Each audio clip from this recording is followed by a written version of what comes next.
Welcome to the next podcast from Millinery.Info. I'm your host, Lauren Ritchie, and I'm so pleased to welcome you to today's episode. Thank you for joining me for the Millinery.Info podcast series. It's where we welcome milliners from around the globe into your ears and studio. In this episode, we get to speak to Penelope Gervaise, who's a milliner based in Sydney. You may have heard many of our guests mention Penelope, as she's also a wonderful teacher at some of the Sydney TAFEs. Thank you to our wonderful podcast sponsors for their support of the series: Hatblocks Australia, Louise McDonald Milliner, House of Adorn, The Hat Magazine, Hannah's Millinery Supplies, Lifted Millinery, Be Unique Millinery, Judith M. Millinery Supply House, Hats Pay Lico, Hat Academy, and Millinery Australia. You can find a link to each of these businesses I just mentioned. You can find that in your show notes, that's on your podcast app that you're listening, or on our website. I hope you've been enjoying this podcast series. It's an absolute delight to bring it to you. I hope you found some of our conversations inspiring. If you have been loving these, I'd love to invite you to become a patron of Millinery.Info as a way of supporting this series. There are 3 tiers, and the first one is as little as $5 a month. It means that we can keep producing this amazing content and bringing it to your ears. Thank you so much to those who've already subscribed, and we look forward to welcoming many more. You might have also seen that Millinery.Info's released a series of digital downloads. You can also find these through Patreon, so head across to check them out. I hope you enjoyed this episode with Penelope.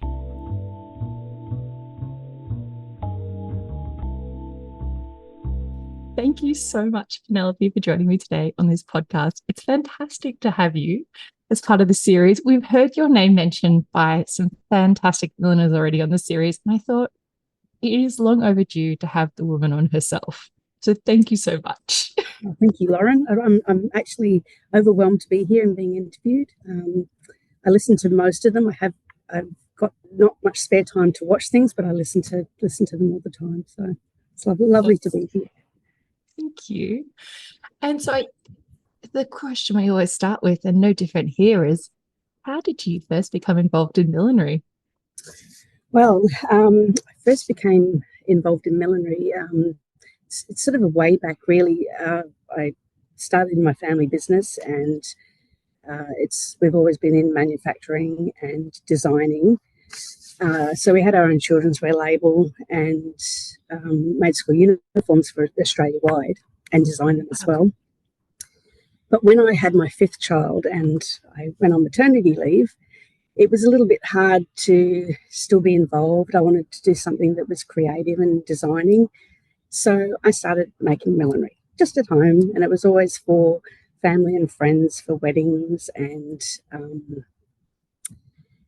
races, all different sorts of events. So that's sort of really how it started. And I always loved a good hat. I always wore hats. So it was just sort of a natural progression really to do that. Fantastic. And when you were picking that up, had you taken any classes or learning from books? I wasn't. I was those skills. Books mainly. I had hats on heads. That was my go-to, that I would get out like a Bible and do things. It was never a glue gun. I hated glue guns. They're very dangerous things. Was people with 5 little ones running around the house too? Oh, yeah. There was a couple at school at that stage, so it wasn't too bad. But so I had plenty of time. They were all actually, there were 4 of them were at school, so I only had the little one really. So it was very peaceful at home. I'd get into the zone, and then I'd go, oh, it's school time. I'd go and pick up kids from school. And what materials did you start with? Cinema. Cinema was the easiest one at the time to get hold of. You had to stiffen it yourself.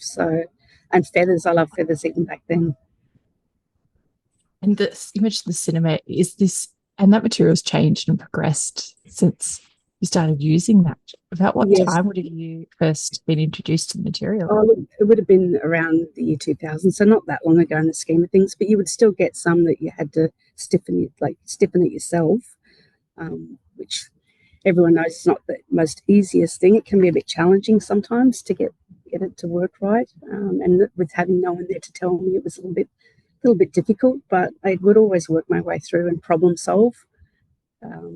So yeah, that was the start really. I went to study millinery good few years later, and I started with the Cert 2. That was at Wollongong TAFE, and I had the most amazing teacher. Her name was Jerry, and she still inspires me now to this day, just her way of teaching. She was just a beautiful teacher and always got the best out of her students. And then I had to come to Ultimo to do the higher certificates because they weren't offered in Wollongong. And unfortunately, I think it was the year after they, in Wollongong, they actually stopped millinery altogether. So, which was a bit of a shame, but I think fashion completely went from Wollongong by 2011 or something. So you had to go up to Ultimo if you wanted to do anything that was fashion inspired. And when you first started, did you have a lot of blocks? What was your first block in your collection?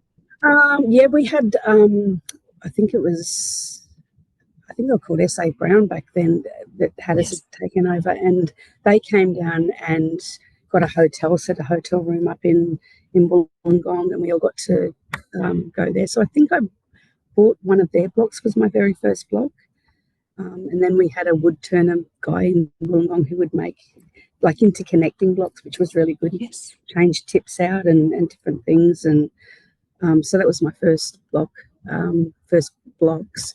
But now, I mean, my husband keeps saying stop buying blocks. But I think I'm very small compared to some milliners. I think I've got about 130 blocks now. But I'm running out of quite a number. Yeah, my husband says no more. I'm like, if I sell one, can I buy one? Or finding one out system. Yes, yeah. So that was sort of my first foray into millinery and studying. So yes. And when you were at Ultimo, which certificates did you do, 3 and 4 then? Yes, yeah. What were some of the projects you got to be involved with in the training?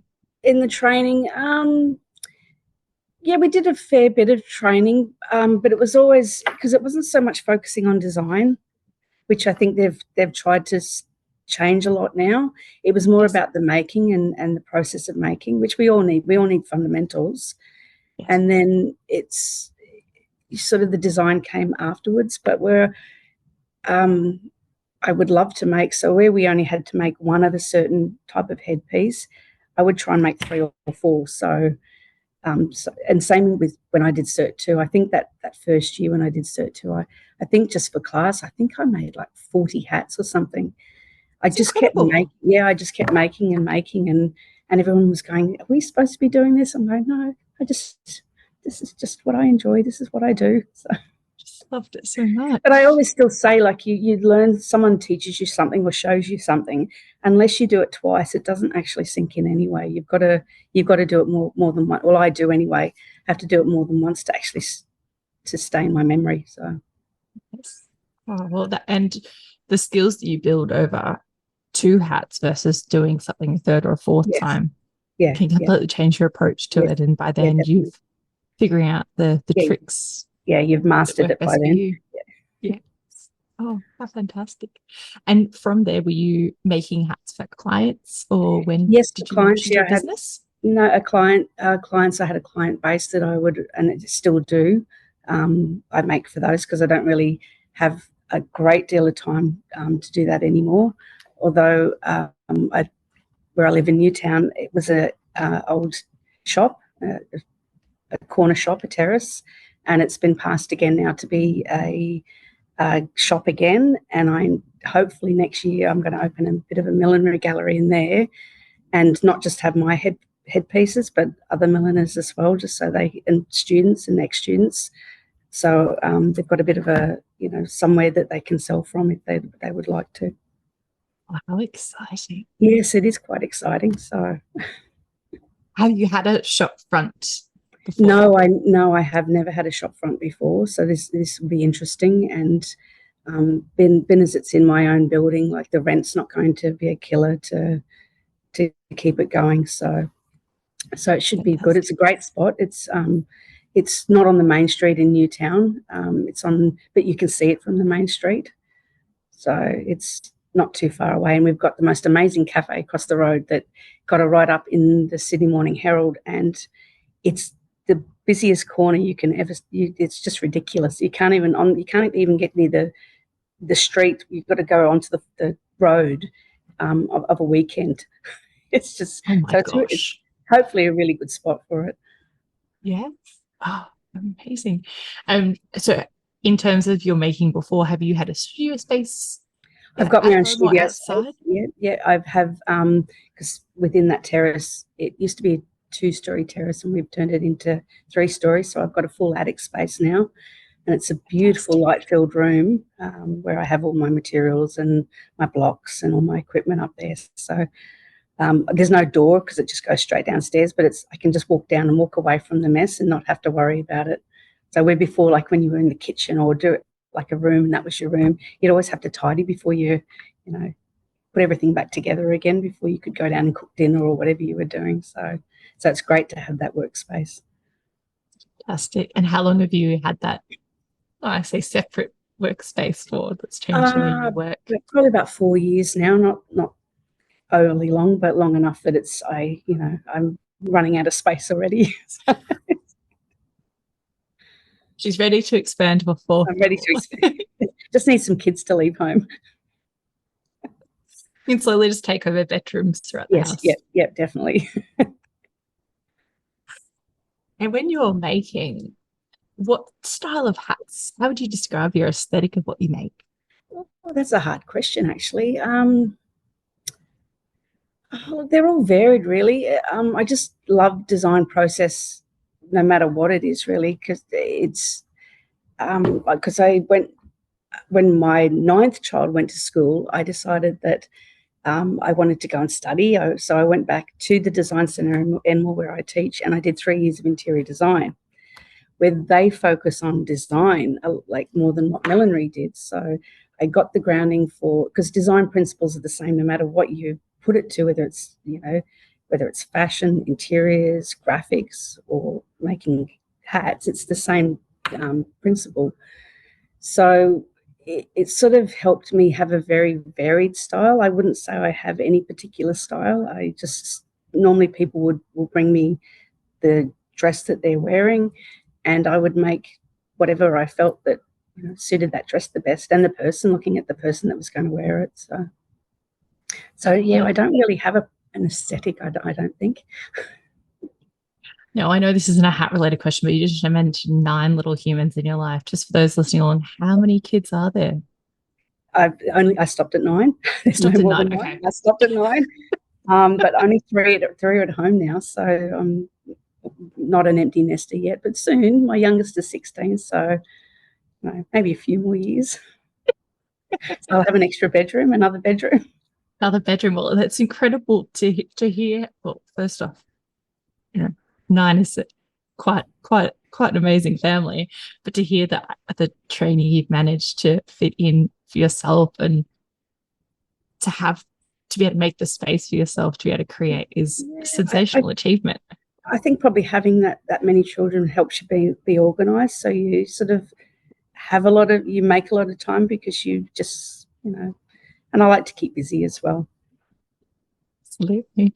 And an interior design course, have you gone on to use some of those? Yes, those other because skills? that helped a lot, because like everyone knows with millinery, it is a bit more seasonal than other industries. So it was really helpful in the low points of millinery to have something to fall back on. So, and that's been great. I've taken on a project for over the summer holiday, like the summer break with TAFE, and she's a great client. So hopefully it goes well. But same again, I just can't stop. Like, even though we have a shutdown at TAFE, I still feel like I have to be busy. So, and there's never enough hours in the day. Absolutely not. So when your clients come to you, do you have a range of hats which they choose from, or do you design something original for each person? Something original for each person. Yeah. Are you a sketcher? How does that process I do. work? Look, I'm not a great sketcher. I can sketch that implies an idea, because I couldn't draw at all until I did interior design, and they said basically everyone can learn to draw, and they were right. After a year, I could draw reasonably well and draw perspective drawings and everything. So I can do, yes, I can. I don't do it enough, but I can do a quick sketch to imply an idea. Amazing. And that's really doing interiors has helped me get my job here at the Design Centre Enmore, because I can focus on design and making, and it sort of goes hand in hand here, which is really good. When did you join the design school? Because you're at Ultimo, is that right? No, I'm at Enmore, so I'm at the Design Enmore, Centre Enmore. Yeah, that's okay. We're a small campus. We're not like Ultimo that's huge, and we only have design. We have graphic design, we have jewellery design, interior design, and our section, which is entertainment design and illustration. So it's sort of a bigger umbrella of what we teach in my section. And I've been here 7 years. So I started doing short courses 7 years ago, and they left it totally to me, and they said, you know, you teach what you want. So I was able to develop these courses in my own way, which I'd love doing, the fact that I had that freedom to do that. And now then I'd actually have to sit down one day and count how many students we've actually had through, because it's been hundreds now that have done our short courses, for our millinery short courses. So I feel they've been really successful, and I really think it's helped with a bit of a resurgence with millinery in New South Wales, which is really good. People wearing hats, people wanting to make hats. So I feel like I've had a little bit of a, you know, help there in a little bit of a way. So certainly have, and that's, like I mentioned, we've had some fantastic milliners who have learned from you through those courses. Yeah, I have amazing students. So they're just they're wonderful. They're very talented and very attentive to learn, and just amazing students. And the fact that some have gone on to win really good awards is just you know, it's a testament to them. But I hope it's a little bit of a testament to me that I've pushed them in the right direction. I think so, because they certainly do credit you for, you know, your passion for making and teaching comes through when they speak. I'm very passionate about it, I must admit. Well, you've done a great, the skills that you set them up with. So could you just a little bit more, like, what are some of the short courses you've run over the years, and are there ones that have kept reoccurring, or do you keep cycling through new skills? I keep cycling through new ones just to keep it interesting for me. So I don't want to get bored with what I teach. Selfishly, obviously, that's all right. Yes. So our next courses, we've got our Millinery Fundamentals one that's been sort of going, and that's people that have got no skills. It's just to give them a little bit of a taster. But next year we've got our Sydney Wearable Art headwear courses starting again, which is really exciting. So we had that take place at the end of November, three amazing nights at the iconic Enmore Theatre, based just Sydney Wearable Art. It was our inaugural first year. And we had 130 entrants, which was just incredible. And I think we had about 38 just in the headwear section alone. So, and it looked absolutely incredible on stage. They had a theme to work to, so it had to be black and white with a touch of metallic, and it just looked incredible on stage. And Kim Johnson, who's also a member of the Millinery Association, she's a student member. She won the headworks category, which was amazing. So with an amazing headpiece, I might add too. Well, how did that project come about? Was there already wearable art happening in Sydney? Or no, nothing. There was no wearable art in Sydney. So there's the Australian wearable art that takes place in the Sunshine Coast, I think it is, but nothing that as big as that. I think they have 40. They have it down to 40. They go through a process of culling, which we had to as well. So we had more than 130, but we did, you know, we kept it to 130 just to manage them all at the Enmore Theatre, which is, you know, it's a big task. We've always had our annual show at Enmore TAFE, and that's always been students, where this year we wanted to try something new. So it's not just open to students of TAFE, it's open to everybody. So at the moment it is, this year it was only New South Wales because we had some hiccups with how it would all work, but hopefully next year it will be open Australia-wide. So, but it's just mind-blowing, the feedback that we had from the audience. I think people was just like, oh, okay, we'll go to this show, don't know what it's about, but they were entertained for an hour and 10 minutes because it's quite a quick show. And like, I was just backstage. I haven't even got to see it yet, so I can't wait to watch the video. We just see from like go like on the the side of the. So yeah, I can't. That's the first thing I'm going to do when I go on holidays next week, is going to watch the video of the show. So the last night was our bubbles. Yes, definitely. The last night was our gala night, and we had three the industry experts. So we had Rick McGill was one of the judges, Kerry Snow, and Renee Rivers, who's a great costume maker. Because it's not really costume, it is wearable art. It's sort of a mix between, art and costume, what you can wear on the body. And we had a great act. Trevor Ashley was our main host, and on the last night, Murray Cook, the Red Wiggle, was he was the go-between host between the judges. So it was a very, very entertaining night. But like I said, the feedback from everyone that went and saw it was just, it made it all worth all the hard work that we've all put into it this year. That's so exciting. Congratulations on what sounds like an amazing first year. So we'll have to keep our eyes out for year two. Yes, yeah, definitely. Bigger and better. Maybe not bigger. Maybe not bigger. That sounds like you've got a lot to manage already. And have you been creating a lot of wearable art yourself in your own making? Yeah, look, my headpieces do err a little bit theatrical, I guess. But yeah, I'm not allowed to enter, unfortunately. So I suppose that's, But no, I have been making a bit more over it's actually inspired me to make a little bit more than just for the sake of making. And what have you been exploring in your making? Wire work. Yeah, I love to, like I've always said to my students, like once you've mastered wire, then you maybe can call yourself a milliner. Because I feel that it was something that was never taught in the certificates, because it, like, especially when I did it, it wasn't really people.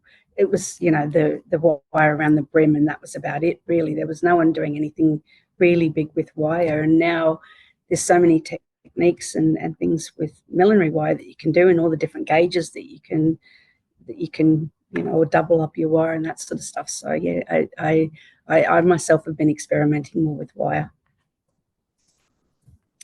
It's very exciting. I was speaking to someone, a British milliner, the other day, and we were talking about wire as a main material in exactly that same way of like many, when you first introduced a wire, it's a support. It's the bit that goes in a brim, for example, that gives the brim shape, and the brim's the feature versus, and that's a very traditional approach. Any kind of more modern millinery, as you were saying, the wire actually becomes the main material and the structure as well. Yeah. So it's changed a lot over the, at least the last 10 years anyway. And how have you found the consistency of the wire? Do you finding it's varying and changing? Very varying. Very varying. I had one that I would always was my go-to one, and I ordered another big roll of it. Not that, I don't know, maybe. Okay, I actually ordered 3 rolls, but about 6 months ago, and it's not the same. So it's like, so I'm going to have to try some different ones and just, I had my old stash, and I think I'm nearly at the end of Harold's up in Queensland. Yes. Like all his beautiful 16 gauge wire, and I've got maybe enough to do one headpiece left, and I'm like saving it just for the right, because it was just the most amazing wire. Had you been, so for those who haven't maybe heard of Harold was at Navy Millinery in Queensland in Australia, and maybe if you can describe the treasure trove that was it certainly was a treasure trove of the materials that he had, and it would be so funny because you'd ring him up and you'd ask, I'd say, I need a felt in this color or whatever, and he'd say, I'll send you what I've got that I think is okay, and he'd send you down like 10, and you go, and you'd pick the one, and finally you'd say, like, but you'd end up keeping them all, and I think it was a tactic. because you couldn't be bothered to send them back what you didn't want because you hadn't paid for it yet. You'd say, "I'll send back what you don't want when you." It's like, oh, When you're done, and you're because Millinery, they used to produce on quite a large scale, and then the materials that he had kind of after production closed, the volume of it was like containers full that we would buy, as milliners small stock of. But he had some incredible materials that we just weren't necessarily available at all our other suppliers. No. I mean, some of it was a bit past its use by date, I think.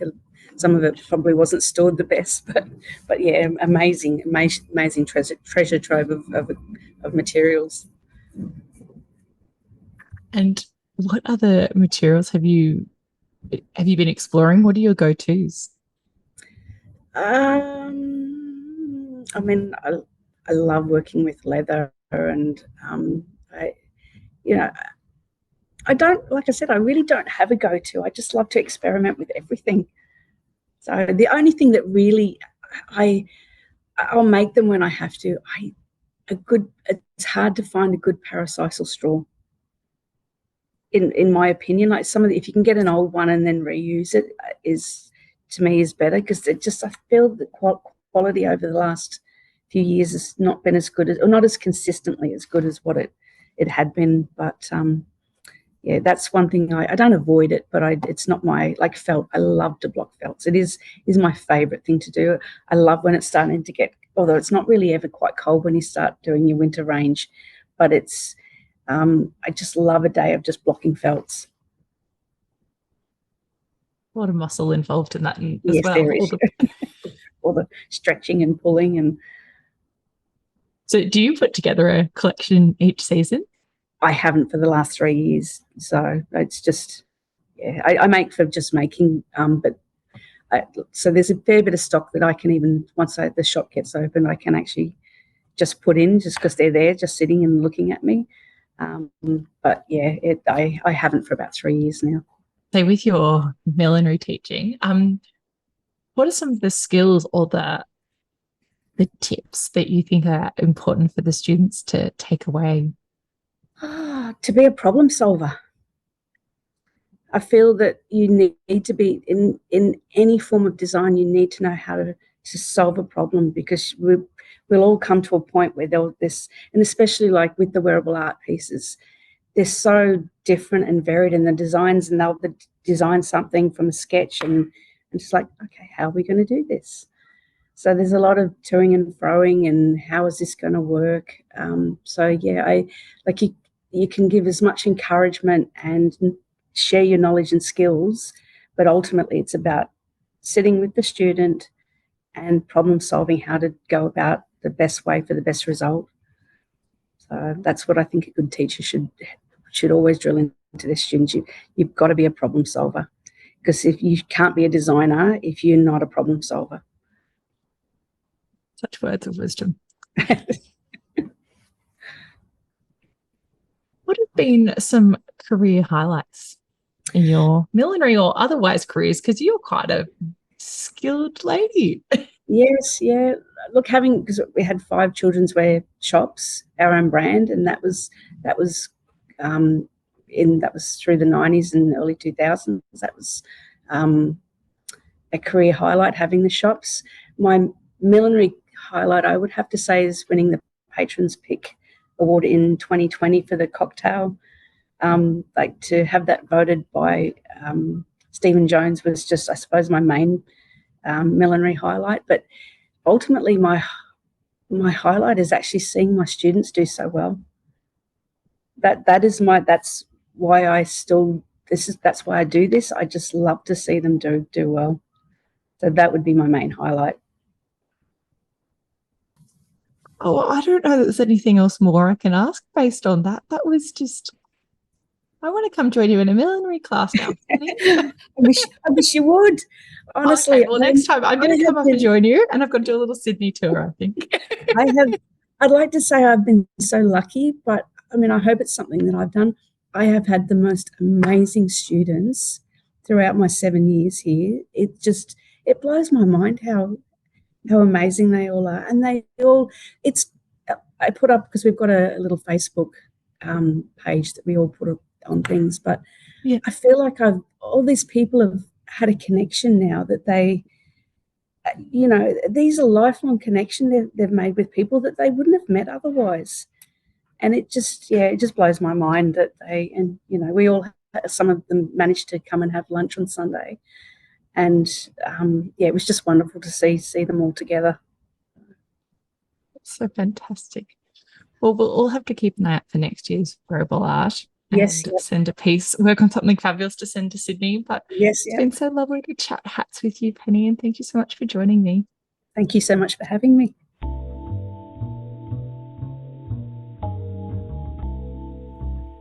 Thank you for listening to this episode of Millinery.Info. It was wonderful to welcome Penelope to the podcast. Thank you to our amazing podcast sponsors: Hat Academy, Millinery Australia, Hatters Millinery Supplies, House of Adorn, Judith M. Millinery Supply House, Hats by Leiko, Be Unique Millinery, Lifted Millinery, Louise McDonald Milliner, The Hat Magazine, and Hatblocks Australia. If you're hosting an event that's coming up, or maybe you'd like to hear your small business mentioned there as well, head across to our Patreon page to find out how to sign up to become a podcast sponsor for Millinery.Info. If you have any questions about becoming a podcast sponsor, I'd love to hear from you and help you out with that process. It's wonderful to have spoken hats with you again this month. I'm your host, Lauren Ritchie. I look forward to bringing you another episode of the podcast series soon.